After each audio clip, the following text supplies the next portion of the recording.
এই আপনি গানও শুনেছেন না? হ্যাঁ, খুব সুন্দর। গানের আমরা একটা দুই লাইন একটু নাচ দিয়ে শুনিয়ে দেন। না পুরো পুরো একটু বলেন, একটু বলেন। ছবি দেখতে আসছি, কিন্তু মনে হয় না যে টিকিট পাবো, কিন্তু ছবি না দেখে যাবো না। যদি 12টার শো হয় তারপরে ছবি দেখে যাবো। 12টার শো তো নাই, 9টা থেকে মর্নিং 9টা থেকে 12টা, 9টার শো হলে দেখে যাবো, কিন্তু ঘুরে যাবো না। তাও দেখবেন। তাও দেখবো। ছোট ভাই বাবাদের সবাই নিয়ে আসছি দেখার লেগে। কজন আছেন আপনারা? আমরা আসছি 6-7 জন। কই তোমরা ঠিক আছে? ভাই বেড়া যান। ওই রাজা, টিকিট কেন পাচ্ছেন না একটু বলতে পারবেন? আপনি কোথা থেকে আসছেন? টিকিট কেন পাচ্ছেন না একটু জানাবেন, কেন পাচ্ছেন না? টিকিট কেন পাচ্ছেন না? টিকিটের শর্ট পড়ছে নাকি টিকিট দাম বাড়িয়েছে, যে কোনো সমস্যা হয়েছে? মনে হচ্ছে যে এখানে দাম বাড়াইছে টিকিটের, কাউন্টার অফ, টিকিট দিতেছে না। টিকিট দিচ্ছে না আপনাকে? টিকিট দিতেছে না। টিকিট যদি না দেয় তাহলে ভাঙচুর হয়ে যাবো গা। ভাঙচুর হয়ে যাবো গা। কিন্তু খেপে যাচ্ছে। হ্যাঁ হ্যাঁ, ভাঙচুর হয়ে যাবো। দর্শকরা কিন্তু আমি এখন আছি, যদি টিকিট না পাই ভাঙচুর হয়ে যাবো গা। যে কাউন্টারের ভিতরে কিন্তু টাকাটা কি করতে পারে, মানে জি। অনেক জনের বাইরে বাইরে করতে টিকিট জি। তারা অনেক চেষ্টা করার পর দর্শকরা নিজেরাই তুফান উঠিয়ে ফেলবে। জি জি, এখন দর্শকরা তুফান হয়ে গেছে গা। তুফান সিনেমা না দেখতে পারে দর্শকের মাথা গরম হয়ে যাবো গা। কারণ সিনেমা দেখতে হবে। সিনেমা দেখতে পারবেন মনে করেন, কি দেখতে পারবেন? হ্যাঁ, দেখে যাবো। যদি গ্যাঞ্জাম করে তারপর সিনেমা দেখবই। আসছেন যখন এই জায়গায়, এই যে মাত্র আসলাম এখন।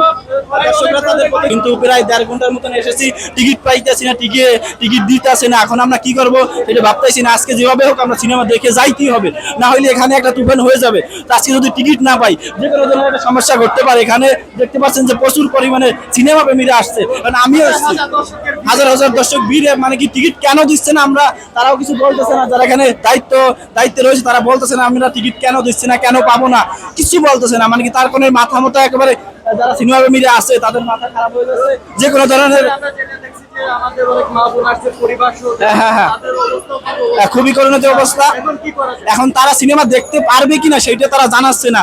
এবং আমরা কিন্তু সবাই এই টিকিট যেখান থেকে কাটবে সেখানে দাঁড়িয়ে রয়েছে, দেখতে পাচ্ছেন যে। আর আমরা প্রচুরভাবে ঘামিয়ে যাচ্ছি, কিন্তু সিনেমা দেখতে পারবো কিনা এইটা নিয়ে বিভ্রান্তের ভিতরে আছি, হতাশার ভিতরে আছি।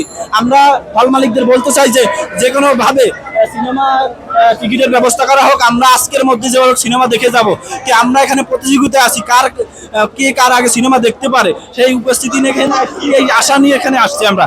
সিনেমা না দেখতে পারলে কিন্তু বড় ধরনের দুর্ঘটনা ঘটতে পারে সিনেমা হলের সামনে, মধুমতি সিনেমা হলের সামনে। আচ্ছা, দর্শকদের সেই টান উত্তেজনা আছে। জি জি জি, পুরা টান উত্তেজনা, একটা বিস্তৃতি অবস্থা হয়ে গেছে। এখানে টিকিট দেবে কিনা তা জানি না, বলতে পারতেছি না। আমরা দেখতে পারবো কিনা তা বলতে পারতেছি না। তাহলে শাকিব ভাই যেটা বলছিল যে তুফান ইন্টারন্যাশনাল লেভেলে খেলবে, জি জি, তাহলে তুফান কিন্তু শুরু হয়ে গেছে। আসলে হ্যাঁ, আমরা সিনেমার নির্মাতা যেটা বলছিল যে বাংলার আকাশে যে কোনো সময় তুফান আঘাত হানতে পারে, দর্শকদের কিন্তু সতর্ক থাকতে বলছে।